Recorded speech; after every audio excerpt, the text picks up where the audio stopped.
What's up, good people? Mark Holmes here, and as always, I want to say thank you all for watching, commenting, subscribing, and being part of the Joe Boo Sports Report. Without you guys, as well as you ladies, you know that this literally does not work.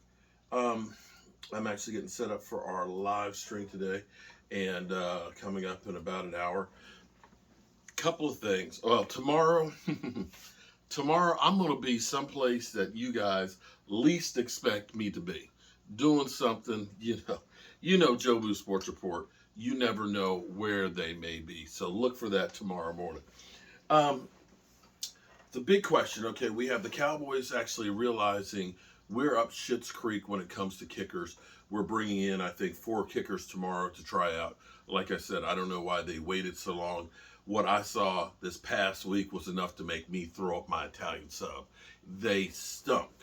We also know that we ended up bringing in Anthony Barr just a couple of days ago as well, just before the Washington Commanders could sign him. Instead, they had to sign Nate Gary. So now we have to go ahead and look at some of the other positions that keep you up at night.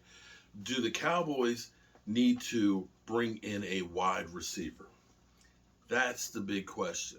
Or do we trust the likes of the Noah Browns and the Jalen Tolberts, the Semi Fucos? We've seen a couple of those guys really and truly have some great camps. And we've seen more than anything else, one Dak Prescott literally was on fire today in practice. Dak Prescott, for those that are saying he's not accurate, you're full of shit, okay? Dak haters are getting pissed off right now because the Cowboys may have 99 problems, but Dak Prescott isn't one of them. The question is this going to be a case of where we were as far as our wide receivers went before we went out and got Amari Cooper? And let's be clear, we didn't exactly have household names or guys that left the Cowboys that became great. We had Cole Beasley was our best receiver before we pulled the trigger on getting Amari Cooper. Then you start thinking about the Allen Hearns. When you start thinking about, I can't remember his name. He wrecked his Ferrari, or somebody wrecked his Ferrari and stuff. Terrence Williams and the likes.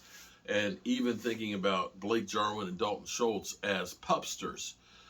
Should we actually look at bringing in somebody else? And I'm going to say, here's my belief. I believe that Dak Prescott actually elevates the guys around him. Dak Prescott, from where he was, I know we can look back and say 2018 where we were when we brought in Amari Cooper. But you look at where Dak is today versus back then. Dak is so much better than where he was. And I believe that he will make these guys better. The key on all of this really is, and as much as people want to say it's all about one guy, but it's really about 22 guys that are playing offense and defense, and actually even deeper than that between the rotations. The Cowboys are going to need to rely on the running game more. And I know that you're saying that, I'm saying that because Dak Prescott, he sucks at quarterback. We got to have a running game. I want you to understand that anytime that the Cowboys have done great things and won Super Bowls, they've always had a great running game. You can look at Troy Aikman, where Tony, oh God, I'm having all kinds of brain farts. Where Emmitt Smith didn't rush for 100 yards, even with Troy Aikman, we weren't winning games. And so we have to start recognizing that it's not that you have one or the other, that you have to have both. Now, here's my thought. The Cowboys could go out there and get a T.Y. Hilton or one of these other guys and bring him in. But what you're going to do at this point is you're going to take time away from these younger guys to develop. And you look at how we had a good impact with Cedric Wilson. But part of the problem with Cedric Wilson was that they did not have enough time to actually work together with Dak because Dak was unable to practice during training camp. Dak threw his shoulder out. We are so far and away ahead of where we were because we were having Cooper rushes throwing in training camp to the guys.